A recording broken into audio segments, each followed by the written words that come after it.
വർത്തമാനത്തിലേക്ക് വീണ്ടും സ്വാഗതം. സിനിമ ജീവിതത്തിൻ്റെ നേർസാക്ഷ്യമാണെന്ന് തൻ്റെ ഇടപെടലിലൂടെ നിരന്തരം പ്രേക്ഷകരോട് വിളിച്ചു പറയുന്ന സംവിധായകനും കഥാകൃത്തും തിരക്കഥാകൃത്തും ഗാനരചയിതാവുമായ സത്യൻ അന്തിക്കാടാണ് വർത്തമാനത്തിലെ ഇന്നത്തെ അതിഥി. വർത്തമാനത്തിലേക്ക് സത്യൻ അന്തിക്കാടിനെ സ്നേഹാദരങ്ങളോടെ സ്വാഗതം ചെയ്യുന്നു. സത്യയുടെ വർത്തമാനത്തിലേക്ക് സ്വാഗതം. വർത്തമാന പരിപാടി കാണാറുണ്ടോ? സ്ഥിരമായിട്ട് കാണാറുണ്ട്. കാണാൻ സൗകര്യം കിട്ടുമ്പോൾ മുഴുവൻ കാണാറുണ്ട്. അതുകൊണ്ട് തന്നെ ഞാൻ ഈ അനിൽ നമ്പ്യാർ എന്നുള്ള ന്യൂസും ഫേസും ഒക്കെ വളരെ പരിചിതമാണ്. പ്രത്യേകിച്ചും വർത്തമാനം എന്ന് പറയുന്നത് എനിക്ക് തോന്നുന്നത് അത് ശരിക്കും വർത്തമാനം തന്നെ അക്ഷരാർത്ഥത്തിലായി മാറുന്നു, അല്ലാതെ ആരെയും ദ്രോഹിക്കുകയും ഒന്നുമല്ലാതെ വളരെ സിൻസിയറായിട്ടുള്ള വർത്തമാനമായി മാറുന്നു എന്നുള്ളത് എനിക്ക് സന്തോഷമുള്ളതാണ്. കഥ തുടരുന്നു. ആ സിനിമ കണ്ടതിന് ശേഷം ഞാൻ പലതവണ വിളിച്ചിരുന്നു. അന്ന് ആ സന്തോഷം വീണ്ടും ജീവിതഗന്ധിയായ ഒരു കഥ പറഞ്ഞതിലുള്ള സന്തോഷം പങ്കിടാൻ വേണ്ടി വിളിച്ചതാണ്. പക്ഷേ അന്ന് സത്യേട്ടൻ എന്തോ ഫോൺ എടുത്തില്ല. സ്നേഹവീട് കണ്ടു.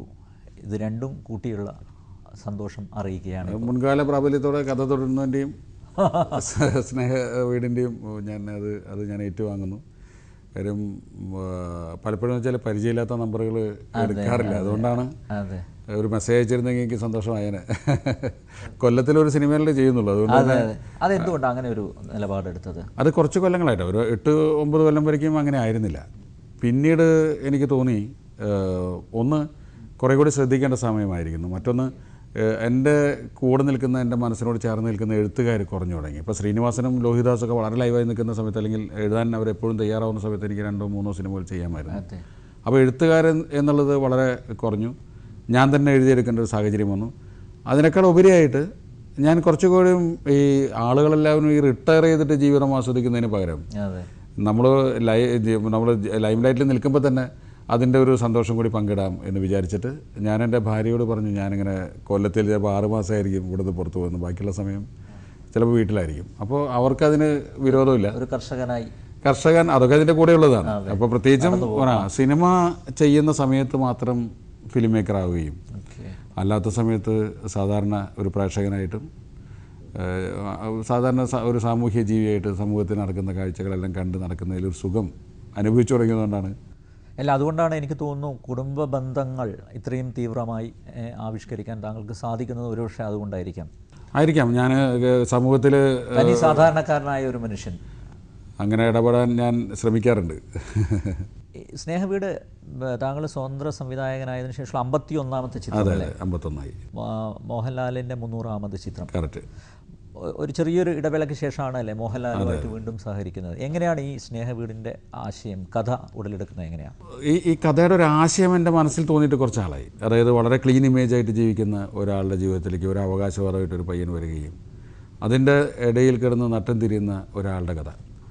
അതെന്തെങ്കിലും മോഹൻലാൽ ഫ്രീ ആയിട്ട് വരുമ്പോൾ മാത്രം ചെയ്യാം എന്ന് വിചാരിച്ചിട്ട് മാറ്റി വെച്ചായിരുന്നു. ആ വിഷയം തിരക്കഥയൊന്നും ആയിരുന്നില്ല.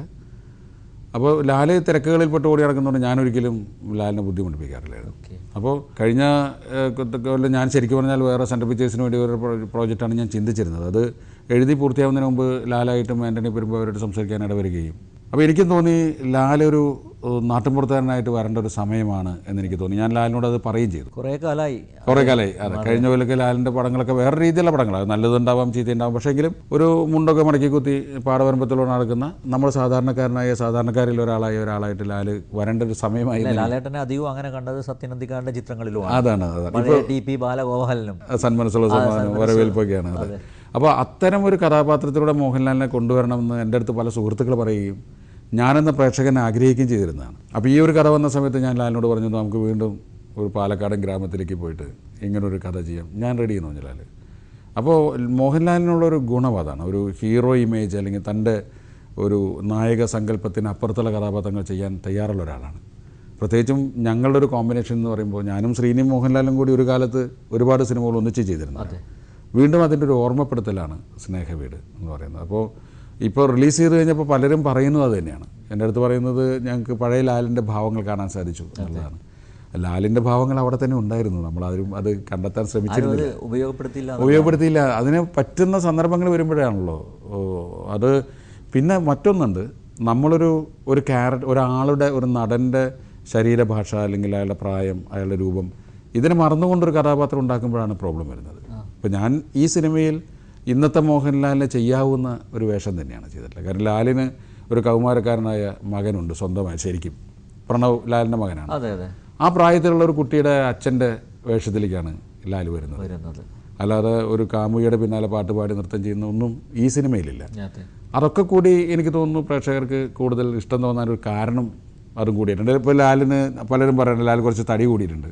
ഈ സിനിമയിൽ ബിജു മേനോൻ ലാലിനെയും കൊണ്ട് ഒരു വ്യായാമത്തിന് നടക്കുന്നൊക്കെ ഉണ്ട്, തടി കുറയ്ക്കാൻ എന്നൊക്കെ പറഞ്ഞു. അപ്പോൾ ആളുകളുടെ വിമർശനങ്ങൾ നമ്മൾ നേരിട്ട് സ്ക്രീനിൽ പ്രസന്റ് ചെയ്യുമ്പോൾ അത് ഒരു പ്രശ്നമല്ലാതായി മാറുന്നു. ലാലേട്ടൻ്റെ നടത്തത്തെ ഒരു ചെരുവിനെ കുറിച്ച് പോലും ഇതിൽ പരാമർശിക്കുന്നുണ്ട്.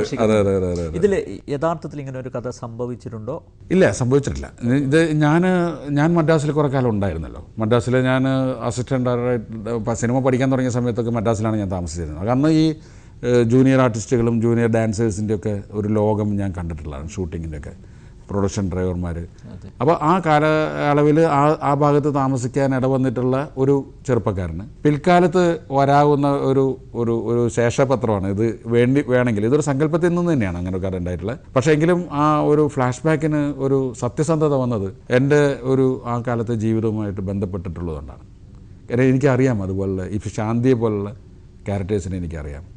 മാമുക്കോയ ചെയ്ത ഡ്രൈവർമാർ, സൈദലിക്കെ പോലുള്ള ചില ഡ്രൈവർമാർ ഇന്നും അവിടെ ജീവിച്ചിരിപ്പുണ്ട് ചെന്നൈയിൽ. അപ്പോൾ അതും കൂടി കണക്ട് ചെയ്തപ്പോൾ പിന്നെ ലാലിൻ്റെ ക്യാരക്ടറിന് സ്വാഭാവികമായിട്ടും തേൻ കുടിക്കുന്നു, പറക്കുന്നു, പരാഗണം നടത്തുന്നു, വീമ്പിളക്കുന്ന വളരെ ആപ്റ്റായിട്ടുള്ള അതെ. അപ്പോൾ അത് പുള്ളിക്ക് കുരിശായി മാറുന്നതാണ്. അത്തരം ഒരു ക്യാരക്ടറായിട്ട് കണക്ട് ചെയ്ത്. പിന്നെ മാത്രമല്ല ഈ സിനിമയിലെ ഒരു കൗതുകം എനിക്ക് ചെയ്യുമ്പോൾ ഞാൻ അനുഭവിച്ചു, എഴുതുമ്പോഴും ചെയ്യുമ്പോഴൊക്കെ ഒരു ചെറുകഥയുടെ ലാളിത്യമുള്ള ഒരു സിനിമയാണ്. ഇതിൽ വലിയ നാടകീയ മുഹൂർത്തങ്ങളില്ല, വളരെ വലിയൊരു സസ്പെൻസ് ഇല്ല, ആരും വില്ലന്മാരല്ല. ഇപ്പം ആ കുട്ടി 16 വയസ്സായ കാർത്തിക് എന്ന കഥാപാത്രം പറയുന്നതും നമുക്ക് വിശ്വസിക്കാൻ തോന്നും, മോഹൻലാൽ പറയുന്നതും നമുക്ക് വിശ്വസിക്കാൻ തോന്നും. പിന്നെ മനസ്സിൽ നന്മയുള്ള ക്യാരക്ടേഴ്സിനെ കൊണ്ട് നിറച്ചിരിക്കുകയാണ് സിനിമയിൽ. ഇപ്പോൾ അമ്മുക്കുട്ടിയമ്മയായാലും ബാലചന്ദ്രൻ എന്ന ബിജുമേൻ്റെ ക്യാരക്ടറായാലും ശങ്കരാടി എന്ന വീണ്ടും വരുന്നത് ഇന്നസെൻറ്റിൻ്റെ ക്യാരക്ടറായാലും അങ്ങനെ എല്ലാ കഥാപാത്രങ്ങളിലും മനസ്സിൽ നന്മയുള്ളവരാണ്. മനസ്സിൽ നന്മയുള്ള ആളുകൾ സമൂഹത്തിൽ കുറഞ്ഞു തുടങ്ങിയൊരു കാലത്ത് അതൊരു ഓർമ്മപ്പെടുത്തലാണ്. ഈ ഒരു ട്വിസ്റ്റ് വരുന്നത് നമ്മളൊക്കെ പ്രതീക്ഷിക്കുന്നത് ഈ കാർത്തിക് അജയൻ്റെ മകൻ തന്നെയാണ്, ശാന്തിയിലുണ്ടായ മകനാണെന്നുള്ള ഒരു ധാരണയിലാണ് പോകുന്നത്. പെട്ടെന്നുള്ള ആ ഒരു ട്വിസ്റ്റും ഗംഭീരമായി. അതെ. അത് ഇതാണ് ഞാൻ അച്ഛൻ്റെ അമ്മയിൽ ഒരിക്കൽ ഇതിൻ്റെ മറ്റൊരു രൂപം ഉപയോഗിച്ചിട്ടുണ്ട്. കാരണം അതിൽ നമ്മൾ പറയുന്നതാണ് ഒരു വ്യക്തി വിചാരിച്ചാൽ ഒരാളെ രക്ഷപ്പെടുത്താൻ സാധിക്കുന്നില്ല. അപ്പോൾ അത്തരം ഒരു നന്മ അജയൻ്റെ കഥാപാത്രത്തിലേക്ക് കൊണ്ടുവന്നാണ്. അതുകൊണ്ടാണ് അവൻ അത് സ്വന്തം അമ്മയുടെ അടുത്ത് പോലും ആ രീതിയിൽ പെരുമാറുന്നത്. അല്ല, ഒരു അമ്മയും മകനും തമ്മിലുള്ള സ്നേഹബന്ധം എന്നതിലുപരിയായിട്ട് അല്ലെ ഒരു സാക്രിഫൈസിൻ്റെ ഒരു കഥ കൂടെ പറയുന്നത് ഈ അജയൻ.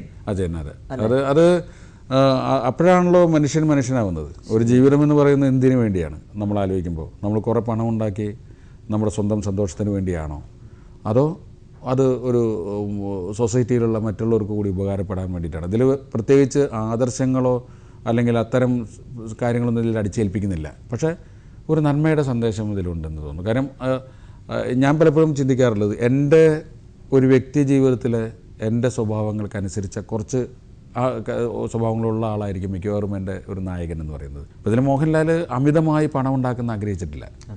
അവൻ്റെ സ്വപ്നങ്ങളെന്ന് പറയുന്നത് ഒരു നാനോ കാറിലും അല്ലെങ്കിൽ ഒരു എൻഫീൽഡ് ബൈക്കിലും ഒതുങ്ങുന്നതാണ്. അവൻ്റെ അമ്മയുടെ സന്തോഷമാണ് അവൻ്റെ ഏറ്റവും വലിയ സന്തോഷം എന്ന് പറയുന്നത്. അങ്ങനെ നിൽക്കുന്ന ഒരാൾക്ക് ചെയ്യാൻ സാധിക്കുന്ന ഒരു ക്ലൈമാക്സാണ് അവസാനം അജയം പറയുന്നുണ്ടല്ലോ അല്ലെ, വിശ്വാസം. അതെ അതെ, അതാണല്ലോ. അതാണ് അതെ ജീവിതത്തിന്റെ ഒരു അടിസ്ഥാനം. എല്ലാവരും വിശ്വാസമല്ലേ എന്ന് പറയുന്നത്. വിശ്വാസത്തിൽ അത് ഈ മാമുക്കോയുടെ ക്യാരക്ടർ പറയുന്നത് വളരെ സത്യമായൊരു കാര്യമാണല്ലോ. ഞാൻ എൻ്റെ ബാപ്പയെ കണ്ടിട്ടില്ല, പക്ഷേ ഉമ്മ പറഞ്ഞിട്ടുണ്ട് മലപ്പുറത്ത് എവിടെയുണ്ട്, പേര് അബ്ദുറഹ്മാൻ എന്നാണ്. അതൊരു വിശ്വാസമാണ്. അതുപോലെ ആ പളനിസ്വാമി അല്ലേ, പളനിസ്വാമി പളനിസ്വാമിയും അദ്ദേഹം അവിടെയുള്ള ഒരു ആൾ തന്നെയാണോ എന്ന് അതുപോലെ തോന്നും. ആദിവാസിക്കാണെന്ന് എൻ്റെ അടുത്ത് പലരും ചോദിച്ചു. ശരിക്കും ഇതിൽ ഈ കാസ്റ്റിംഗ് എന്നുള്ള പറയുന്ന സിനിമയുടെ വലിയൊരു ഘടകമാണ്. ഇതിൽ ആളുകളെ ഈ സിനിമ ഇത്രയും കൂടുതൽ ആകർഷിക്കാനുള്ള ഒരു കാരണമെന്ന് എനിക്ക് തോന്നുന്നു കാസ്റ്റിംഗ് ആണെന്ന് തോന്നുന്നു. അതിലൊന്നാണ് പഴനിസ്വാമി. നമുക്ക് പെട്ടെന്ന് നമുക്ക് ഇന്ദ്രൻസിനെയോ അല്ലെങ്കിൽ അനൂപ് ചന്ദ്രനെയോ ഇടാൻ തോന്നുന്നൊരു വേഷമാണ്. ഒരു ഈസി കാസ്റ്റിംഗ് എന്ന് പറഞ്ഞാൽ അതാണ്. പക്ഷെ ഞാൻ അഴകർ സ്വാമീൻ കുതിര എന്ന് പറഞ്ഞൊരു തമിഴ് സിനിമ കണ്ടിട്ടുണ്ട്. അത് സുജീന്ദ്രൻ എന്ന് പറയുന്ന എന്താണ് വെണ്ണില കബഡി കൂട്ടെന്ന് പറഞ്ഞ സിനിമ ചെയ്ത ഒരു ഡയറക്ടറുടെ സിനിമയാണ്. ഒരു റിയലിസ്റ്റിക് മൂവിയായിരുന്നു. അതൊരു തമിഴിലെ ഇപ്പോൾ കുറേ കാലമായിട്ട് ഗ്രാമങ്ങളുടെ പടങ്ങൾ വരുന്നുണ്ടല്ലോ, അത് സക്സസ് ആവുന്നുണ്ട്. അതെ, അതിലെ നായകനാണ് ഈ പഴനിസ്വാമിയായിട്ട് അഭിനയിച്ച ആൾ അപ്പുക്കുട്ടി. അവനെ നായകനാക്കിക്കൊണ്ടാണ്. അതാണ്, അയാൾ ആക്ടറാണ്, അയാൾ നല്ല ആക്ടറാണ്. അന്ന് ഞാൻ നോട്ട് ചെയ്തിരുന്നതാണ് ഇയാളെ നമുക്ക് മലയാളത്തിലേക്ക് പറ്റിയ കൊണ്ടുവരണം. അതുകൊണ്ടാണ് പഴനിസ്വാമി ആ ഒരു ഭൂപ്രദേശത്തിനോട് ചേരുന്ന ഒരാളായി മാറി. അമ്മുക്കുട്ടി അമ്മയായിട്ട് ഷീലയെ തന്നെ തിരഞ്ഞെടുക്കാൻ എന്താ കാരണം? ഒന്ന് കൊച്ചു ത്രേസ്യയായിട്ട് മനസ്സിനക്കരെ കഴിഞ്ഞപ്പോൾ ഷീല ചേച്ചി ആ ക്യാരക്ടർ വളരെ കൂടുതൽ ശ്രദ്ധിക്കപ്പെട്ടതാണ്. ആ സിനിമ വളരെ ഹിറ്റായതാണ്. പിന്നീട് ഞാൻ ഷീല ചേച്ചിയെ വിളിച്ചിട്ടേ ഇല്ല. കാരണം ഒരു അമ്മയായിട്ടോ ഒരു ചേട്ടത്തിയായിട്ടൊന്നും ചേച്ചി ഒതുങ്ങിക്കൊണ്ട ആവശ്യമില്ലാന്ന് എനിക്ക്. അപ്പോൾ ഞാൻ ചേച്ചിയോട് പറഞ്ഞിരുന്നു അങ്ങനെ ഒരു പ്രത്യേകതയുള്ള കഥാപാത്രം വന്നാൽ മാത്രമേ ചെയ്യുള്ളൂ. അപ്പോൾ ഒന്ന് 2 തലമുറയിലെ 2 ഗ്രേറ്റ് ആക്ടേഴ്സ് അങ്ങനെ തന്നെ നമുക്ക് പറയാനാണ് നല്ലത്. കാര്യം ഷീല എന്ന് പറയുന്ന ഒരു കാലഘട്ടത്തിൻ്റെ നടിയാണ്. മോഹൻലാൽ എന്ന് പറയുന്ന നമ്മുടെ എക്കാലത്തെയും ഒരു നല്ല നടൻ. അപ്പോൾ ഇവർ രണ്ടുപേരും ഒന്നിച്ച് ചെയ്യുക എന്ന് പറയുന്നത് ഈ ക്യാമറയുടെ പുറകിൽ നിൽക്കുന്ന ഒരു സംവിധായകനെ സംബന്ധിച്ചിടത്തോളം ഒരു സന്തോഷമുള്ള കാര്യമാണ്. അപ്പോൾ ചേച്ചിയുടെ പഴയ രീതിയിലുള്ള അഭിനയ ശൈലി ഞാൻ പലപ്പോഴും പറഞ്ഞിട്ടാണ്. ലാലാണെങ്കിൽ സ്വാഭാവികതയുടെ ഏറ്റവും ഉദാഹരണമാണ്. അപ്പോൾ ചേച്ചിയോട് ഞാൻ പറയും, ചേച്ചി ഇങ്ങനെ ബിഹേവ് ചെയ്താൽ മതി, ചേച്ചി അഭിനയിക്കേണ്ട എന്നൊക്കെ പറഞ്ഞ് എൻ്റെ അടുത്ത് ചേച്ചി പറയാറുണ്ട്. അവർ പറയുന്നത് ഞാനൊരു പച്ചക്കുട്ടിയായിട്ടാണ് സത്യൻ്റെ മുന്നിൽ വന്നിരിക്കുന്നത്. ദാറ്റ് മീൻസ് ഒരു പുതുമുഖം പോലെയാണ്. അതൊക്കെ ഒരു നല്ല അനുഭവങ്ങളാണ്. സിനിമ എന്ന് പറയുന്നൊരു ജോലി മാത്രമല്ലാതായി മാറുന്ന സന്ദർഭങ്ങളാണ്. എനിക്ക് തോന്നുന്നു ഈ സിനിമ പുറത്തിറങ്ങുന്നതിന് മുമ്പ് എനിക്ക് തോന്നുന്നു ഷീല അഭിനയിച്ചതുകൊണ്ടായിരിക്കാം ഇത് മനസ്സിനക്കരെ പോലുള്ള ഒരു കഥയാണ് എന്നുള്ളൊരു മുൻവിധിയോടുകൂടിയാണ് എനിക്ക് തോന്നുന്നു പ്രേക്ഷകർ സമീപിച്ചത്. പക്ഷെ അത് സിനിമ കണ്ടു കഴിഞ്ഞാൽ ആ ഒരു അഭിപ്രായം മാറും. അത് ശരിയാണ്. കാര്യം ഷീലയെ വീണ്ടും നരച്ച മുടിക്കായിട്ട് കാണുന്നു. അതെ, ഒരു പണ്ട് ജയറാം ഉണ്ടായിരുന്ന സ്ഥാനത്താണെന്ന് സംശയം തോന്നാം. പക്ഷെ അത് അവഗണിക്കപ്പെട്ട ഒരമ്മയുടെ കഥയും ഇത് സ്നേഹം കൊണ്ട് മൂടപ്പെടുന്ന ഒരമ്മയുടെ കഥയാണ്. അതെ, ദാറ്റ്സ് ദ ഡിഫറൻസ്. അങ്ങനെ കാർത്തികിനെ എങ്ങനെ കണ്ടെത്തി? കാർത്തികിനെ കണ്ടെത്തിയത് വളരെ അത്ഭുതകരമായ കാര്യം. കാർത്തിക്കിൻ്റെ ക്യാരക്ടർ ഇതിൽ വളരെ ഇമ്പോർട്ടൻ്റ് ആണ്. ഞാനതിന് വലിയൊരു അന്വേഷണം തന്നെ നടത്തിയിരുന്നു. ഞാൻ ഈ സോക്കോൾഡ് ആക്ടേഴ്സ് അല്ലെങ്കിൽ അഭിനയിക്കാൻ താല്പര്യമുണ്ടെന്ന് പറഞ്ഞു വരുന്ന ഒരാളെയും ഞാൻ അതിന് പരിഗണിച്ചതേ ഇല്ല. കാരണം അല്ലാത്ത ഒരു സ്ട്രേഞ്ച് ആയിട്ടുള്ള ഒരാൾ വന്നാൽ മാത്രമാണ് ആ ക്യാരക്ടറിനോട് നീതി പുലർത്താൻ സാധിക്കാമെന്ന് എനിക്ക് തോന്നുന്നു. പക്ഷേ ആ 16 വയസ്സുള്ള കുട്ടിയെ അങ്ങനെ കിട്ടാൻ വലിയ പാടാണ്. അപ്പോൾ ഞാൻ ആദ്യം ചെയ്തത് സ്കൂളുകളിൽ കോൺടാക്ട് ചെയ്തു. പല സ്കൂളുകളിലും എനിക്ക് പരിചയമുള്ള അധ്യാപകർ പഠിപ്പിക്കുന്ന സ്കൂളുകളിലൊക്കെ കോൺടാക്ട് ചെയ്തിട്ട് അവരടുത്ത് അന്വേഷിച്ചു, നിങ്ങളുടെ സ്കൂളുകളിൽ ഏതെങ്കിലും മിടുക്കരായ കുട്ടികളുണ്ടോ. അപ്പോൾ അങ്ങനെ എറണാകുളത്ത് എരൂര് ഭവൻസ് സ്കൂളിൽ പഠിപ്പിക്കുന്ന ഒരു ടീച്ചറുണ്ട്, എൻ്റെ സുഹൃത്തിൻ്റെ ഭാര്യയാണ് ലതിക എന്ന് പറഞ്ഞിട്ട്. അവർ പറഞ്ഞു ഇങ്ങനെ രാഹുൽ എന്ന് പറഞ്ഞൊരു പയ്യൻ ഞങ്ങളുടെ സ്കൂളിൽ ഷേക്സ്പിയറിൻ്റെ ഒരു ഡ്രാമ ആക്ട് ചെയ്തിട്ടുണ്ടായിരുന്നു, നല്ല കുട്ടിയാണ്. അവനെ ഞാൻ വരുത്തി കണ്ടപ്പോൾ തന്നെ ആദ്യ കാഴ്ചയിൽ തന്നെ എനിക്ക് തോന്നി ഇതാണ് കാർത്തികിൻ്റെ രൂപം. കാരണം മെലിഞ്ഞ് ഒരു അന്യ രാജ്യത്തുനിന്ന് വന്ന ഒരു ഭയം ഒക്കെ ഉള്ള സ്ഥായിയായുള്ള തമിഴ് കുട്ടിയുടെ ഒരു ലക്ഷണമുണ്ട്. ശരിക്കും പറഞ്ഞാൽ അവൻ്റെ ഭാഷ പോലും അവൻ സ്വന്തം ഡബ് ചെയ്തിരിക്കുകയാണ്. ആ ഭാഷയിൽ പോലും മലയാളത്തിൻ്റെ ഒരു അപരിചിതത്വമുണ്ട്. കാരണം ഇൻഡോറിലാണ്, മധ്യപ്രദേശിലാണ് രാഹുൽ ജനിച്ചതും ജീവിച്ചതൊക്കെ. 3 കൊല്ലമായിട്ടുള്ളൂ കേരളത്തിൽ വന്നിട്ട്. വളരെ ഇൻ്റലിജൻ്റ് ആയിട്ടുള്ള കുട്ടിയാണ്. പിന്നെ രാഹുലിനെ സംബന്ധിച്ചിടത്തോളം സിനിമ ഒരു സ്വപ്നമല്ലാത്തതുകൊണ്ട് തന്നെ ഞങ്ങളാരും പ്രത്യേകിച്ച് പേടിയൊന്നുമില്ല. നാളെ ഒരു സിനിമാ നടനായിട്ട് രംഗത്ത് വരണമെന്നും നിങ്ങൾ വരുമ്പോഴേക്കും ഗുഡ് മോർണിംഗ് സാർ എന്നൊക്കെ പറഞ്ഞ് കാലൊക്കെ തൊട്ട് നിർവഹിക്കുന്ന അത്തരം ആചാര സംഭവങ്ങളൊന്നുമില്ല. വളരെ ശുദ്ധനായ നല്ലൊരു ഭാവി നല്ല കുട്ടിയാണ്. ഈ കുടുംബ ബന്ധങ്ങളുടെ കഥ പറയുമ്പോൾ സത്യയുടെ അനുഭവിക്കുന്ന ബുദ്ധിമുട്ടുകൾ എന്തെങ്കിലും ഉണ്ടോ? പ്രയാസങ്ങൾ ഞാൻ വലിയ പ്രയാസങ്ങൾ അനുഭവിക്കും. സത്യൻ അന്തിക്കാടിൻ്റെ സിനിമ എന്ന് പറയുമ്പോൾ പ്രേക്ഷകർക്ക് ഒരു മുൻവിധിയുണ്ട്. അപ്പം അതിനോട് 100% സത്യസന്ധത പുലർത്തുക അതൊരു വെല്ലുവിളിയായിട്ട് തോന്നിയിട്ടുണ്ടോ? വെല്ലുവിളിയാണ്. കാരണം വെറുതെ കാടടിച്ച് വെടിവെക്കാവുന്ന വിധത്തിൽ പലർക്കും പറയാമല്ലോ. ഞാൻ ഒരേ റൂട്ടിലൂടെ ആണ് പോയിക്കൊണ്ടിരിക്കുന്നത്, ഒരേ തരം സിനിമകളാണ് ചെയ്തുകൊണ്ടിരിക്കുന്നത്. അതൊരു ആരോപണം മാത്രമാണ്. കാരണം ഇടത്തരം കുടുംബങ്ങളിലെ വ്യത്യസ്തമായ കഥകൾ മാത്രമേ ഞാൻ പറഞ്ഞിട്ടുള്ളൂ. ഇപ്പം സമൂഹത്തിൽ ഒറ്റപ്പെടുന്ന ഒരു അമ്മയുടെയും ഒരു ചെറിയ കുട്ടിയുടെയും കഥയാണ് കഥ തുടരുന്നു.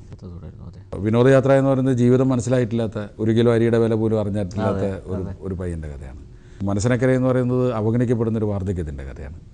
അങ്ങനെ ഓരോ കഥകൾക്കും വ്യത്യസ്തമായ തലങ്ങളിലൂടെയാണ് ഞാൻ കടന്നു പോകുന്നത്. ഈ കേരളത്തിൽ നിലനിന്നിരുന്ന ഒരു സ്ത്രീധന സമ്പ്രദായത്തിൻ്റെ ഒരു ഹ്യൂമറസ് ആയിട്ടുള്ളൊരു കാഴ്ചയാണ് ഭാഗ്യദേവത എന്നുള്ള സിനിമ. അപ്പോൾ ഈ സിനിമ എന്ന് പറയുന്നത് ഒരു സ്നേഹത്തിൻ്റെയും ത്യാഗത്തിൻ്റെയും കഥയാണ്. അപ്പോൾ ഇതെല്ലാം പശ്ചാത്തലമാവുന്ന ഗ്രാമമാണ്, കേരളത്തിൻ്റെ വീടുകളാണ് എന്നുള്ളതല്ലാതെ ഞാൻ എപ്പോഴും പറഞ്ഞുകൊണ്ടിരിക്കുന്ന വ്യത്യസ്തമായ സിനിമകളാണ്. എങ്കിൽ പോലും അതിന് ആരോപണങ്ങൾ കുറയ്ക്കാൻ അല്ലെങ്കിൽ വിമർശനങ്ങൾ കുറയ്ക്കുക എന്നുള്ളത് ഒരു വെല്ലുവിളിയാണ്. എന്നാലും സക്സസിൻ്റെ കൂടെ, വിജയത്തിൻ്റെ കൂടെ വിമർശനങ്ങളുണ്ടാവും. എനിക്കത് വലിയ പ്രശ്നമൊന്നുമില്ല. കാര്യം വിമർശിക്കുന്നവർ വിമർശിച്ചോട്ടെ, പ്രോബ്ലം ഇല്ല. എൻ്റെ ഒരു നല്ല വിമർശനങ്ങൾ ഉൾക്കൊള്ളും. ഞാൻ അമിതമായ പ്രശംസയിൽ കൂടുതൽ അഹങ്കരിക്കുകയോ അല്ലെങ്കിൽ കൂടുതൽ ആനന്ദിക്കുകയോ ചെയ്യാറില്ല. അതുപോലെ തന്നെ എനിക്ക് ഷുവറാണെന്ന് തോന്നുന്ന ഒരു കാര്യം അത് ശരിയല്ല എന്നൊരാൾ പറഞ്ഞാൽ ഞാൻ അതിൽ ആശങ്കപ്പെടാറുമില്ല. പുതിയ കഥ എഴുതുന്ന സമയത്ത്, തിരക്കഥ എഴുതുമ്പോഴൊക്കെ പഴയ കഥാപാത്രങ്ങൾ സ്വാധീനിക്കാറുണ്ടോ? ചിലപ്പോൾ സ്വാധീനിക്കാറുണ്ട്. പഴയ കഥാപാത്രങ്ങളെല്ലാം മനസ്സിലോട്ട് വരാറുണ്ട്. അത് പ്രത്യേകിച്ച് നാട്ടിൻപുറത്തെ കഥ എഴുതുമ്പോൾ. ഇപ്പോൾ ഈ സിനിമയുടെ കഥ എഴുതുമ്പോൾ അതിലൊരു ചെത്തുകാരൻ, അപ്പോൾ ഞാൻ പെട്ടെന്ന് ആലോചിച്ചിരുന്നു, ചെത്തുകാരൻ കുഞ്ഞാൻ പോയിട്ട് ഒടുവിൽ ഉണ്ണികൃഷ്ണൻ മടവിൽ കാവടിയിൽ ചെയ്തിട്ടുണ്ട്. അപ്പോൾ അയാളുടെ ഛായ വരാതിരിക്കണം. ഒരു മാരാര് എന്നൊക്കെ പറയുമ്പോൾ ഒരു തേങ്ങ കച്ചവടക്കാരനായ മത്തായി ചേട്ടൻ, ഇവരൊക്കെ സൃഷ്ടിക്കുമ്പോൾ എൻ്റെ മുൻകാല സിനിമകളിൽ വന്നിട്ടില്ലാത്ത സ്വഭാവ വിശേഷങ്ങൾ. ഇപ്പോൾ മത്തായി ചേട്ടൻ വ്യത്യസ്തനാവുന്നത് അയാൾക്ക് കരിങ്കണ്ണ് കൊടുത്തുകൊണ്ടാണ്. അയാൾ എന്ത് പറഞ്ഞാലും സംഭവിക്കുന്നു. അത്തരം കഥാപാത്രം എൻ്റെ സിനിമയിൽ വന്നിട്ടില്ല. എൻ്റെ സിനിമയിൽ മലയാളത്തിൽ തന്നെ വന്നിട്ടുണ്ടോ എന്ന് എനിക്കറിയില്ല. അപ്പോൾ ഇതൊരു വെല്ലുവിളിയാണ്. പിന്നെ ഗ്രാമത്തിലെ കഥകൾ ചെയ്യുമ്പോൾ എന്നെ വേദനിപ്പിക്കുന്ന സംഭവങ്ങൾ ഒടുവിൽ ഉണ്ണീഷനും ശങ്കരാടിയും കുതിരോട്ടം വെപ്പും ഫിലോമിനൊന്നും ഇല്ലാത്തതാണ്. അത് ഏത് വില്ലേജ് കഥ ചെയ്യുമ്പോഴും എനിക്ക് ഇവരൊക്കെ വല്ലാതെ മിസ് ചെയ്യും. ഷൂട്ട് ചെയ്യുമ്പോഴും ഇപ്പോൾ ഒരു പാടത്തിൻ്റെ വരമ്പത്ത് ഞാൻ ഷൂട്ടിങ്ങിന് ക്യാമറ വെച്ചിരിക്കുമ്പോൾ ഉണ്ണിയേട്ടൻ ഉണ്ടായിരുന്നെങ്കിൽ എന്ന് ഞാൻ ആഗ്രഹിക്കാറുണ്ട്. അതൊരു കുറച്ച് വ്യക്തിബന്ധത്തിൻ്റെയും കേരളത്തിലെ എല്ലാ ആളുകളും ആഗ്രഹിക്കുന്നതല്ല. കാര്യം ജീവിച്ചിരിക്കുന്ന സമയത്ത് ഇവരൊന്നും വേണ്ട വിധത്തിൽ നമ്മൾ കണ്ടിട്ടില്ല, വേണ്ട വിധത്തിൽ അധികം പേര് ഉപയോഗിച്ചിട്ടില്ല. ഞാൻ തന്നെ സ്ഥിരമായിട്ട് ഇവരെ യൂസ് ചെയ്യുമ്പോൾ എൻ്റെ അടുത്ത് പലരും പറയാറുണ്ട്, എന്താണ് എപ്പോഴും ഈ ഒടുവിൽ ഉണ്ണികൃഷ്ണനും ഇന്നസെൻറ്റും KP ലളിതയും ശങ്കരാടിയും ഒരു വ്യത്യാസം വരുന്നില്ലല്ലോ.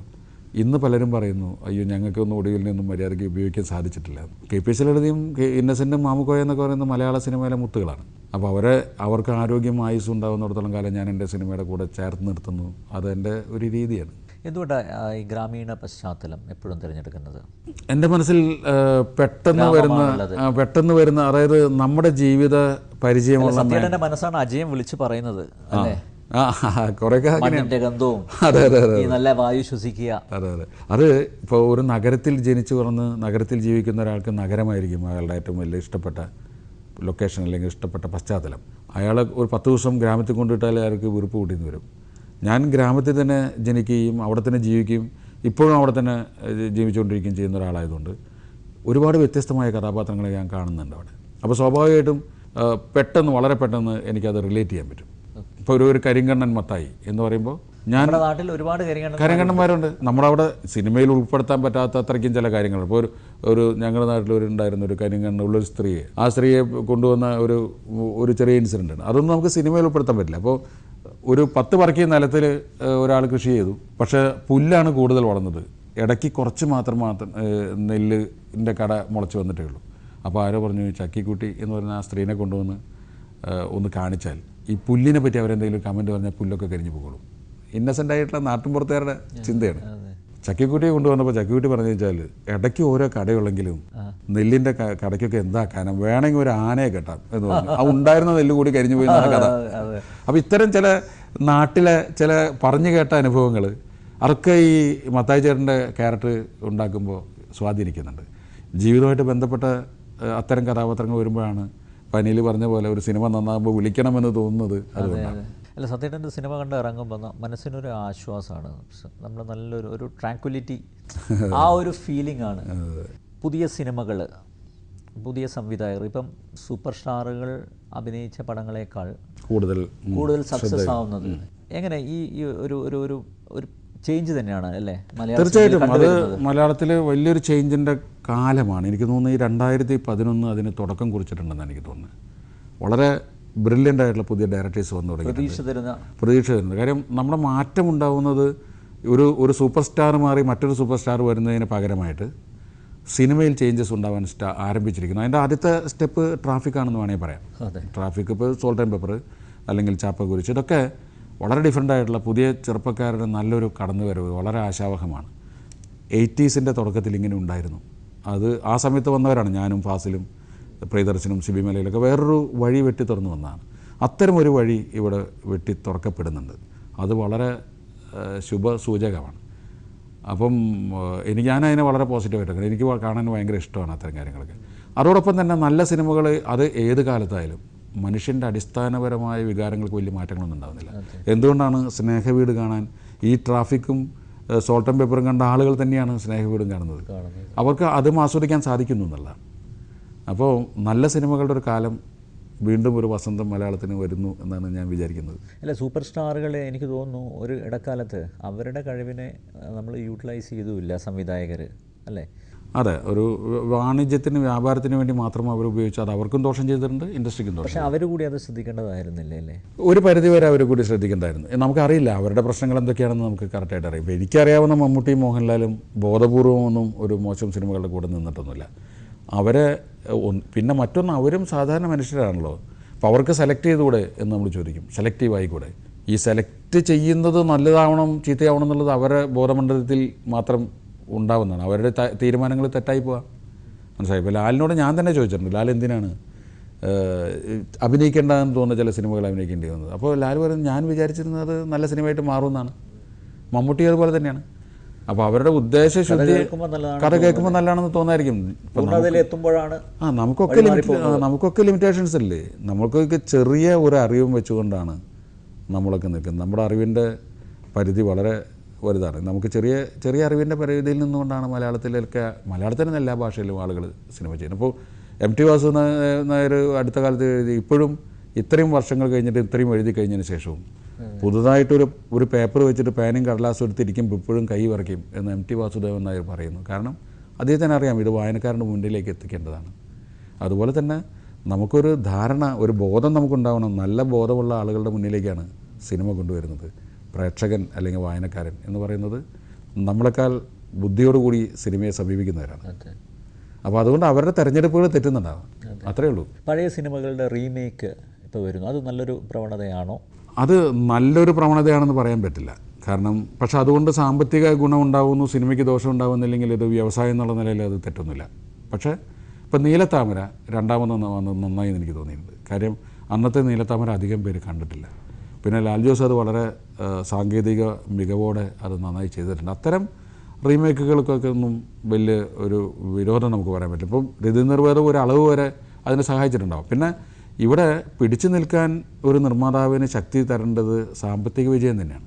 അതിന് മോശമായ വഴികളിലൂടെ പോവാതെ പഴയ നല്ല സിനിമകൾ റീമേക്ക് ചെയ്യാൻ അവർ ശ്രമിച്ചാൽ നമുക്കതിനെ കുറ്റം പറയാൻ പറ്റില്ല. പക്ഷേ മലയാള സിനിമയുടെ പുരോഗതിക്ക് അത് പ്രത്യേകിച്ച് ഗുണമൊന്നും ചെയ്യില്ല. എനിക്ക് ഏറ്റവും ഇഷ്ടപ്പെട്ട സത്യേട്ടൻ്റെ സിനിമ സന്ദേശമാണ്. ഇപ്പോഴും ഞങ്ങൾ വാർത്തയിൽ ആ സന്ദേശത്തിലെ ചില ഭാഗങ്ങൾ ഉപയോഗിക്കാറുണ്ട്. നമ്മുടെ സമകാലിക രാഷ്ട്രീയം എത്രയോ വർഷങ്ങൾക്ക് മുമ്പ് താങ്കൾ പറഞ്ഞു വെച്ചത് ഇപ്പം സംഭവിച്ചുകൊണ്ടിരിക്കുന്നു എന്നുള്ളതാണ്. അതെ, ഞാൻ അടുത്ത കാലത്ത് ശ്രീനിവാസനോട് പറഞ്ഞു, നമുക്ക് അത്തരം ഒരു സിനിമ ചെയ്യാൻ പറ്റാത്തത് നിങ്ങളെപ്പോലുള്ള റിപ്പോർട്ടേഴ്സും ചാനലിലെ ആളുകളുള്ളതുകൊണ്ട്. കാരണം നമ്മൾ അന്ന് ഇങ്ങനെ ചാനൽസും ഒന്നും ഇല്ലല്ലോ ഇതിനെ വിമർശിക്കുന്ന കാഴ്ച. അപ്പം നമുക്ക് സിനിമ അന്ന് നല്ലൊരു മാധ്യമമായിരുന്നു. ഇന്ന് അത് മുഴുവൻ, ആ ജോലി മുഴുവൻ നിങ്ങൾ ഏറ്റെടുത്തിരിക്കുകയാണ്. നിങ്ങളെപ്പോലുള്ളവർ. ഞാൻ പറയുന്നത് ഈ സിനിമയിൽ അത്തരം സറ്റയറിനുള്ള മെറ്റീരിയൽസ് ധാരാളം ഇന്നത്തെ രാഷ്ട്രീയക്കാരും തരുന്നുണ്ട്. പക്ഷെ പലതും ഇപ്പോഴും സന്ദേശത്തിൻ്റെ റിപ്പീറ്റേഷൻ തന്നെയാവുന്നു. അവിടെ നിന്ന് ഒരു ഇഞ്ച് മുന്നോട്ട് നീങ്ങുന്നില്ല, പോയിട്ടില്ല. അതെ. ഈ നമ്മുടെ രാഷ്ട്രീയത്തൊക്കെ അടുത്ത് നിന്ന് നോക്കി കാണാറുണ്ടോ? ഞാൻ അതിന് വീക്ഷിക്കാറില്ലാണ്. കുറച്ച് ദൂരം നിന്നിട്ടാണെങ്കിലും ഞാനത് കാണാറില്ല. നേരത്തെ പറഞ്ഞ പോലെ ഉള്ള സംഭവമാണ്. കാര്യം ഞാൻ മാത്രമല്ല, നല്ലോണം വിവരമുള്ള കുറേ ആൾക്കാർ പുറത്തുനിന്ന് രാഷ്ട്രീയത്തിനെ നോക്കുന്നുണ്ട്. അല്ല, കഴിഞ്ഞ ഒരാഴ്ചയായിട്ട് വാർത്തകൾ നിറഞ്ഞു നിൽക്കുന്ന ഒരു ഫോൺ കോളാണ്. അതെ അതെ അതെ. ജനകീയ പ്രശ്നങ്ങൾ കിടക്കുന്ന സമയത്താണ് അതെ അതെ അതെ നമ്മളെപ്പോലുള്ള അവർ പ്രവർത്തിക്കുന്ന മാധ്യമം ഇതാണ് ഹൈലൈറ്റ് ചെയ്ത് കാണിക്കുന്നത്. അത് ഒരു സങ്കടകരമായൊരു അവസ്ഥയാണ്. എനിക്ക് തോന്നുന്നത് അതൊരു മാധ്യമങ്ങളുടെ ഒരു മത്സരം ഇതിൻ്റെ പുറകിലുണ്ടോ എന്ന് എനിക്ക് സംശയമുണ്ട്. അതിൻ്റെ ഒരു പൊള്ളത്തരം തിരിച്ചറിയാതെ രാഷ്ട്രീയക്കാരും ആ കുരുക്കിൽ അല്ലെങ്കിൽ ആ ചൂണ്ടയിൽ കൊത്തിക്കൊണ്ടിരിക്കുന്നു. ഇപ്പോൾ നമുക്കങ്ങനെ പലപ്പോഴും തോന്നുന്നത് അങ്ങനെയാണ്. ഈ മാധ്യമപ്രവർത്തകരുടെ ചില ആവശ്യമില്ലാത്ത ഇടപെടലുകളിൽ അതിനെപ്പറ്റി ഇപ്പോൾ ചോദിക്കേണ്ട കാര്യമില്ല എന്ന് പറഞ്ഞ് സ്വന്തം പ്രവൃത്തിയിലേക്ക് നീങ്ങുന്നതിന് പകരം അതിൻ്റെ പേരിൽ കുത്തി അത് വലിയൊരു വിഷയമാക്കി എടുത്ത് ഈ ആ ചൂണ്ടയിൽ മുഴുവൻ രാഷ്ട്രീയക്കാർ തന്നെയാണ് ശിക്ഷ വിധിക്കുന്നത്. കുറേ, അതായത് ഈ പറഞ്ഞത് ഒരു വളരെ വാസ്തവമാണ്. ഒരാഴ്ചയായിട്ട് കേരളം സംസാരിക്കുന്നത് മുഴുവൻ ഒരു ഫോൺ സന്ദേശം ഇത് പൊതുജനത്തിന് ഒരു ഇഷ്യൂ അല്ല, ഉള്ള പ്രശ്നമല്ല. ഇവിടെ നമുക്ക് നല്ല റോഡുകളില്ല, നമുക്ക് ഭയപ്പെടാതെ സഞ്ചരിക്കാവുന്ന ഫുട്പാത്തുകളില്ല, ഇപ്പോൾ വിദേശത്തൊക്കെ ഉണ്ടാകുന്ന പോലുള്ള സൈക്കിൾ പാത്തുകളില്ല. ഇത്തരം അടിസ്ഥാനപരമായ കുറച്ച് കാര്യങ്ങൾക്ക് എന്ത് ചെയ്യാമെന്ന് പ്രതിപക്ഷവും ഭരണപക്ഷവും മാധ്യമങ്ങളും ഒന്നിച്ച് ചെയ്താൽ കേരളം നന്നാവും. അപ്പം നമുക്ക് പുറത്തൊക്കെ പോകുമ്പോൾ സൈക്കിളുകളിൽ സായിപ്പന്മാരൊക്കെ പോകുന്നത് കാണാമല്ലോ. ആ വഴിയിലൂടെ ഒരു കാറും ഇടിക്കുന്നില്ല, കാരണം അത് അവർക്ക് പോകാനുള്ള വഴികളാണ്. വളരെ വിശ്വസനീയ സുരക്ഷിതത്തോടു കൂടി നടക്കാവുന്ന വഴികളില്ല. നമുക്ക് നല്ല ഫുട്പാത്തുകളും നല്ല സൈക്കിൾ പാത്തുകളുമാണ്. എന്നാലും ഈ പെട്രോളിൻ്റെ വിലയിനൊക്കെ നമുക്ക് ഒരു പരിധി വരയ്ക്കും. എനിക്ക് സൈക്കിൾ യാത്രയ്ക്ക് ഇഷ്ടമുള്ള ഒരാളാണ്, പക്ഷേ എനിക്ക് ധൈര്യപൂർവ്വം സൈക്കിളും കൊണ്ട് ഒരു 2 കിലോമീറ്റർ ദൂരെ പോകാൻ താങ്കളുടെ സിനിമകളിലൂടെ അത് പ്രോത്സാഹിപ്പിക്കുന്നുണ്ട് സൈക്കിൾ യാത്ര. അതെ സ്ഥിരമായിട്ടുള്ള ദൃശ്യങ്ങൾ കാണാറുണ്ട്. അത് നമുക്ക് ആരോഗ്യത്തിന് നല്ലതാണ്, സാമ്പത്തിക ഗുണവും ചെയ്യുന്നത്. പക്ഷേ നമുക്ക് എങ്ങനെ വിശ്വസിച്ച് കേരളത്തിലെ റോഡുകളിലൂടെ ഇപ്പോൾ സൈക്കിൾ ഓടിക്കാൻ പറ്റും? ഈ വിവാദങ്ങളെല്ലാം മാറ്റിവെച്ചിട്ട് എല്ലാവരും കൂടി ആദ്യം ചെയ്യേണ്ടത് നല്ല റോഡുകളും നല്ല ഫുട്പാത്തുകളും നല്ല സൈക്കിൾ പാത്തുകളും ഉണ്ടാക്കുകയാണ്. അപ്പോൾ എല്ലാവരും ഗവൺമെൻറ്റിൻ്റെ കൂടെ നിൽക്കും. ഈ കുടുംബ കഥകളിൽ നിന്ന് വ്യത്യസ്തമായിട്ട് അലിഗറിക്കൽ നോവൽ അല്ലെങ്കിൽ അപസർപ്പക കഥ അങ്ങനെ പറയുന്ന അതിൻ്റെ ആവിഷ്കാരം നടത്തുന്ന ഒരു സംവിധായകൻ ആയിട്ട് എന്തെങ്കിലും മാറാൻ പറ്റുമോ? ഒരു ഡിഫറൻസ് എനിക്ക് അറിഞ്ഞൂടാ. അതായത് ഡിഫറൻസ് എന്ന് പറയുന്നത് നമ്മുടെ മനസ്സിൽ സ്വയം തോന്നേണ്ടതാണ്, ഒരാൾ പറഞ്ഞിട്ട് ഉണ്ടാവേണ്ടതല്ല. അപ്പോൾ അനിൽ എൻ്റെ അടുത്ത് ഇങ്ങനെ പറഞ്ഞല്ലോ, നാളെ ഞാൻ എൻ്റെ വഴിയിൽ നിന്ന് വേറിട്ടിട്ട് ഒരു ആക്ഷൻ സിനിമയോ അല്ലെങ്കിൽ ഒരു ക്രൈം സിനിമയോ അല്ലെങ്കിൽ ഈ പറഞ്ഞ പോലെ ഒരു അപസർപ്പക കഥയോ സിനിമയാക്കിയാലോ എന്ന് ചിന്തിച്ചാൽ ചിലപ്പോൾ അത് ആർട്ടിഫിഷ്യലായി മാറും. എൻ്റെ മനസ്സ് പറയാണ് നാളെ ഇത്തരം ഒരു സബ്ജക്റ്റിലേക്ക് നീങ്ങാമെന്ന് വിചാരിച്ചാൽ ഞാൻ വിശ്വസിക്കുന്നത് ഒരു സംവിധായകന് ഒരു നിലപാട് വേണമെന്നാണ്. ആ നിലപാടിനനുസരിച്ച് നമ്മൾ നീങ്ങുമ്പോഴാണ് ജനങ്ങൾക്ക് നമ്മളിൽ വിശ്വാസം ഉണ്ടാകുന്നത്. ഇപ്പോൾ സൂര്യ ടി വിയിലെ വർത്തമാനത്തിനൊരു നിലപാടുണ്ട്. അപ്പോൾ അത് കാണുന്നവർ ആ കാഴ്ച കാണാനാണ് ഇരിക്കുന്നത്. നാളെ അനിൽ ഇവിടെ മുന്നിൽ വന്നിരിക്കുന്ന ഒരാളോട് വേറൊരു മാധ്യമപ്രവർത്തകൻ ചോദിക്കുന്ന രീതിയിലേക്ക് മാറിയാൽ അതിൻ്റെ നമ്മുടെ ഇൻഡിവിജ്വാലിറ്റിയാണ് ചോദിക്കുന്നത്. അതുകൊണ്ട് ഞാൻ എൻ്റെ വ്യക്തിത്വത്തിൽ നിന്ന് ഉറച്ചു നിന്നുകൊണ്ട് ചെയ്യാവുന്ന സിനിമകൾ തന്നെയേ ചെയ്യുള്ളൂ. എന്ന് വെച്ചിട്ട് എനിക്ക് വ്യത്യസ്തമാണെന്ന് തോന്നുന്ന ചിലപ്പോൾ ഒരു സബ്ജക്റ്റ് അതിനെ എങ്ങനെ രസകരമായി സമീപിക്കാം. ഇപ്പോൾ നേരത്തെ ഈ പറഞ്ഞ പോലെ സന്ദേശം എന്നൊരു സിനിമ, അത് ഒരു ശുദ്ധമായ രാഷ്ട്രീയ നിരീക്ഷണത്തിൻ്റെ സിനിമയാണ്. പക്ഷേ അത് എൻ്റെയും ശ്രീനിവാസിൻ്റെയും കാഴ്ചപ്പാടുകളിലൂടെ വന്നപ്പോഴാണ് ധാരാളം രാഷ്ട്രീയ സിനിമകൾ ദാമോദരൻ മാഷൊക്കെ ഇവിടെ ഉണ്ടാക്കിയിട്ടുണ്ട്. അത് തന്നെയാണ് ഞങ്ങളും ചെയ്തിരിക്കുന്നത്. പക്ഷേ അത് ഞങ്ങളുടെ ഒരു കാഴ്ച വ്യത്യസ്തമായിരുന്നു എന്നുള്ളതാണ്. അപ്പോൾ വരവേൽപ്പ് എന്നുള്ള സിനിമ, ആ സിനിമ ഡിസ്കസ് ചെയ്യപ്പെടുന്നത് വളരെ സീരിയസ് ആയിട്ടുള്ള വിഷയമാണ്. പക്ഷേ അത് ഒരു ഹ്യൂമറസ് ആയിട്ട് പ്രസൻറ്റ് ചെയ്തപ്പോഴാണ് അത് ആളുകളുടെ ഉള്ളിൽ ഇത്രയും കൂടി പതിഞ്ഞത്. അത് ഞങ്ങളുടെ ഒരു ശൈലിയായിരുന്നു, എൻ്റെയും ശ്രീനിവാസിൻ്റെയൊക്കെ. അതുപോലെ ഇനിയൊരു ക്രൈം സ്റ്റോറി ആണെങ്കിലും ഒരു അപസർപ്പക നോവലിനോ അല്ലെങ്കിൽ കഥയെ ബേസ് ചെയ്ത സിനിമയാണെങ്കിലും ഞാൻ ചിലപ്പോൾ ചെയ്യുന്നത് ഈ ഹ്യൂമറസ് ആയിട്ടുള്ള വഴി കൂടെ ആയിരിക്കും. എൻ്റെ ഒരു വീക്ഷണം അങ്ങനെയാണ്. വരവേൽപ്പിനൊരു 2ാം ഭാഗം കൊടുക്കാമായിരുന്നു സത്യത്തിൽ എന്ന് പലരും പറയുന്നുണ്ട്. വിചാരിച്ചു എന്തായാലും സത്യേട്ടൻ ഒരു സെക്കൻഡ് പാർട്ടുമായിട്ട് വരും എന്നുള്ളത്. സെക്കൻഡ് പാർട്ടുകളുടെ കാലമാണ്. നമ്മൾ നാടോടിക്കാറ്റ് കഴിഞ്ഞിട്ട് 2ാം ഭാഗം എടുത്തു കഴിഞ്ഞപ്പോൾ ഈ ദാസനും വിജയനും കുറച്ച് കാലം കൂടെ കൊണ്ടുപോകാമെന്ന് ഞങ്ങൾ ചിന്തിച്ചിരുന്നതാണ്. അതുപോലെ ചില കഥകൾക്ക് അങ്ങനെ 2ാം ഭാഗം ഇപ്പോഴത്തെ കേരളത്തിലെ ഞങ്ങൾ ഞാനും ശ്രീനിവാസനും കൂടി ചേർന്നിട്ട് ഇപ്പോൾ സന്ദേശത്തിൻ്റെ 2ാം ഭാഗം അല്ലെങ്കിൽ പോലും വരവേൽപ്പും സന്ദേശമൊക്കെ ചെയ്തിരുന്നത് പോലുള്ള ഒരു കഥയെപ്പറ്റി ചിന്തിക്കുന്നുണ്ട്. അതിൻ്റെ മെറ്റീരിയൽസ് ഞങ്ങൾ കളക്ട് ചെയ്ത് തുടങ്ങിയിട്ടുണ്ട്. ഇവിടുത്തെ രാഷ്ട്രീയക്കാർ അത് തരുന്നുണ്ട്. അതൊരു ഒരു ആലോചനയിലാണ്, കിട്ടുന്നുണ്ട് ധാരാളം. അപ്പോൾ അത് പലതും ഞങ്ങൾ നോട്ട് ചെയ്ത് വെക്കുന്നത് ഒരു 6 കൊല്ലമായിട്ട് ഞാനും ശ്രീനിവാസനും അതിൻ്റെ ഒരു ശ്രമം ഞങ്ങളുടെ മനസ്സിൽ നടത്തുന്നുണ്ട്. കാര്യം അത് ഇന്നത്തെ കേരളം ഒരു നിഷ്പക്ഷൻ്റെ കണ്ണിലൂടെ കാണാനാണ്. അപ്പോൾ അതിൽ ഒരുപാട് ഹ്യൂമർ കിട്ടാൻ സാധ്യതയുണ്ട്. കൂടുതൽ ഞാനത് പറയുന്നില്ല, കാര്യം പറഞ്ഞാൽ ചിലപ്പോൾ നമുക്ക് ചെയ്ത പോലെ തോന്നും. അതുകൊണ്ട് നോക്കട്ടെ, സംഭവിക്കട്ടെ. എന്തുകൊണ്ടാണ് ഗാനരചന നടത്താത്തത്? താങ്കളുടെ മനോഹരമായ ഇപ്പം ഒരു നിമിഷം തരൂ പിന്നിലലിയാൻ അതുപോലുള്ള ഗാനങ്ങൾ താങ്കൾ സംഭാവന ചെയ്തിട്ടുണ്ട്. എന്തുകൊണ്ടാണ് അതിൽ അങ്ങ് സജീവമായിട്ട് നിൽക്കാത്തത്? പ്രധാനമായിട്ടും ഓരോരുത്തർക്കും ഒരു ലക്ഷ്യം വേണമല്ലേ. എൻ്റെ ലക്ഷ്യം എന്ന് പറയുന്നത് സിനിമ സംവിധായകനാവുക എന്നുള്ളത് തന്നെയായിരുന്നു. അതിലേക്കുള്ള ഒരു സ്റ്റെപ്സ് ആയിരുന്നു ശരിക്കും പറഞ്ഞാൽ ഗാനരചന എന്ന് പറയുന്നത്. പക്ഷേ എഴുതാൻ താല്പര്യം ഉണ്ടായിരുന്നതുകൊണ്ടും എഴുത്തിനോട് ഇത്തിരി ഇഷ്ടമുള്ളതുകൊണ്ടും ആണ് ഞാൻ ആ പാട്ടുകളിലേക്ക് കയറിയത്. അപ്പോൾ അന്ന് ഉത്തരവാദിത്വം കുറവാണ് ശരിക്കും. ഞാൻ ഒരു നിമിഷം തരൂ അല്ലെങ്കിൽ ഓമൃതയിലൊക്കെ എഴുതുന്ന സമയത്ത് ഞാൻ ഒരു അസിസ്റ്റൻറ്റ് ഡയറക്ടർ മാത്രമാണ്. അപ്പോൾ എനിക്ക് കൂടുതൽ സമയം അതിനെപ്പറ്റി ചിന്തിക്കാനുണ്ടാവും. കാരണം സംവിധായകൻ സിനിമയെപ്പറ്റി സംവിധായകൻ ചിന്തിച്ചോളും. ഇന്ന് ഞാൻ തന്നെ സിനിമ ചെയ്യുന്നു, ഞാൻ തന്നെ തിരക്കഥയും എഴുതേണ്ടി വരുന്നു, അതും ഒരു വലിയ ജോലിയാണ്. പാട്ടുകളും ഞാൻ തന്നെ എഴുതുന്നു. അപ്പോൾ എൻ്റെ സിനിമയെ സംബന്ധിച്ചിടത്തോളം ഞാൻ വളരെ സ്വാർത്ഥനാണ്. നല്ല കലാകാരന്മാരുടെ കോൺട്രിബ്യൂഷൻ എൻ്റെ സിനിമയ്ക്ക് വേണമെന്ന് ആഗ്രഹിക്കുന്ന ഒരാളാണ് ഞാൻ. അതുകൊണ്ടാണ് ഇളയരാജ മ്യൂസിക് ചെയ്യുന്നതും വേണുവിനെ പോലുള്ള ബ്രില്യൻ ക്യാമറമാർ വർക്ക് ചെയ്യുന്നതും. അപ്പോൾ ഇത്തവണ ഞാൻ റഫീഖ് അഹമ്മദിനെ കൊണ്ട് പാട്ട് എഴുതിപ്പിച്ചു. അല്ലെങ്കിൽ അതിനു മുമ്പ് കൈതപ്രന്താപൻ നമ്പൂരി അല്ലെങ്കിൽ ഗിരീഷ് പുത്തഞ്ചേരി ഇവരൊക്കെ എഴുതുമ്പോൾ ഞാൻ ആഗ്രഹിക്കുന്നത് ഞാൻ ചിന്തിക്കുന്നതിനേക്കാൾ കൂടുതൽ വേറൊരാളെൻ്റെ സിനിമയിൽ ചിന്തിക്കുന്നുണ്ടല്ലോ. അപ്പോൾ എന്ത് പറഞ്ഞാലും നീ എൻ്റേതല്ലേ വാവേ എന്ന വരി ചിലപ്പോൾ ഞാൻ എഴുതുമായിരുന്നില്ല. അപ്പോൾ എൻ്റെ സിനിമ നന്നായിരിക്കുക എന്നുള്ളതാണ് ആത്യന്തികമായിട്ട് ഞാൻ ലക്ഷ്യമിടുന്നത്. പിന്നെ തീരെ നിവൃത്തിയില്ലാതെ വരുമ്പോൾ ഇപ്പോൾ തിരക്കഥ എഴുതുന്ന പോലെ എഴുത്തുകാരില്ലാതാകുമ്പോൾ ഞാൻ തന്നെ എഴുതേണ്ടി വരും. ഇപ്പോൾ വീണ്ടും ചില വീട്ടുകാര്യങ്ങളിൽ വിഷം കാക്കുന്ന നാഥ എന്നൊരു പാട്ട് ഞാൻ എഴുതി. അവസാനം അതാണ് എഴുതി. അതെ, തൂവൽ കൊട്ടാരത്തിലൊരു പാട്ട് എഴുതി. അതൊക്കെ എന്താ വെച്ചാൽ അന്ന് ഗാനരചയിതാവ് വരാൻ ലേറ്റായപ്പോൾ ഒരാളില്ല എന്നുള്ളത് കൊണ്ട് മാത്രം ഒരു പ്രോജക്റ്റ് നടക്കാതിരിക്കരുത്. അപ്പോൾ തിരുമേനി വരാൻ വൈകിയപ്പോൾ ഞാൻ ജോൺസൺ വന്നൊരു 3 ദിവസമായി.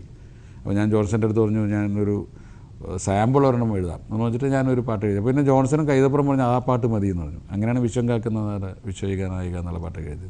അത് ചില സമയത്ത് ഈ നമ്മുടെ നാട്ടിലെ ഒരു പരസ്യത്തിനെ പറ്റി പറയുന്നുണ്ട്, മറ്റൗഷധങ്ങൾ ബലിക്കാതെ വരുമ്പോൾ കാളന്നല്ലായി എന്ന് പറഞ്ഞ പോലെ മറ്റാളുകളെ കിട്ടാതെ വരുമ്പോൾ വേണമെങ്കിൽ പ്രയോഗിക്കാം. പിന്നെ നല്ല റൈറ്റേഴ്സ് കേരളത്തിലുണ്ട്. അത് തിരിച്ചറിയാനുള്ള, അല്ലെങ്കിൽ ഇപ്പം ഇവരിൽ തന്നെ ഇപ്പോൾ വയലാർ ശരത്ചന്ദ്രവർമ്മയായാലും റഫീഖ് അഹമ്മദ് ആയാലും ഒക്കെ നല്ല എഴുത്തുകാരാണ്. അവർക്ക് സമയവും സാവകാശം കൊടുത്ത് നല്ല രീതിയിൽ എഴുതിപ്പിക്കാനുള്ളൊരു നമ്മുടെ ഒരു സന്മനസ്സുണ്ടായാൽ മാത്രമേ എനിക്ക് തോന്നുന്നു. ഈ കൊല്ലം എനിക്ക് തോന്നുന്നു കുറച്ച് നാളുകളായിട്ട് നല്ല പാട്ടുകളിലേക്കുള്ള വീണ്ടും ഒരു വരവ് കാണുന്നുണ്ട്. കാര്യം കുറച്ച് നാൾ മുമ്പ് വരയ്ക്കും എന്തെങ്കിലും വരികൾ എഴുതിയാൽ മതി എന്നൊരു തോന്നലിൽ നിന്ന് മാറ്റം സംഭവിച്ചിട്ടുണ്ട്. രഞ്ജിത്തും ലാൽ ജോസൊക്കെ അതിന് കോൺട്രിബ്യൂട്ട് ചെയ്യുന്ന ആളുകളാണ്. പുതിയ പ്രൊജക്റ്റുകൾ ഒരു സിനിമ കഴിഞ്ഞിട്ടുള്ള ഒരു ചെറിയ ഇടവേളയുണ്ട്. അപ്പോൾ ഞാനിപ്പോൾ സ്നേഹവീടുമായിട്ട് ഇരിക്കുന്നു. സ്നേഹവീട് കഴിഞ്ഞു. അപ്പോൾ അതിൻ്റെ റിയാക്ഷൻസ് കേൾക്കുന്നു.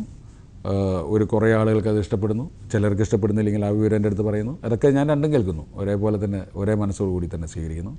ഇനി കുറച്ച് നാൾ വിശ്രമമാണ്. അന്തിക്കാട്ട് ഇരുന്ന് ഞാൻ എൻ്റെ കുടുംബവും അതിൻ്റെ ഇടയിലുള്ള ചില കിട്ടാവുന്ന എന്തെങ്കിലും വായിക്കും. ചിലപ്പോൾ ചില മീറ്റിങ്ങുകൾക്കൊക്കെ പോവും, പുസ്തകങ്ങൾ വായിച്ച് അങ്ങനെ ഇരിക്കുന്നു.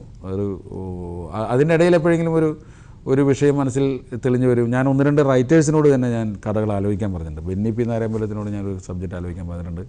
PF മാത്യൂസിനോടൊന്ന് ആലോചിക്കാൻ പറഞ്ഞിട്ടുണ്ട്. ഇതിലേതെങ്കിലുമൊക്കെ ഒത്തുവരികയാണെങ്കിൽ അവരെയും കൂടി ഞാൻ പങ്കെടുപ്പിച്ചൊന്ന് വരും. അതല്ലെങ്കിൽ ഞാൻ തന്നെ എഴുതും. ഒന്നും തീരുമാനിച്ചിട്ടില്ല.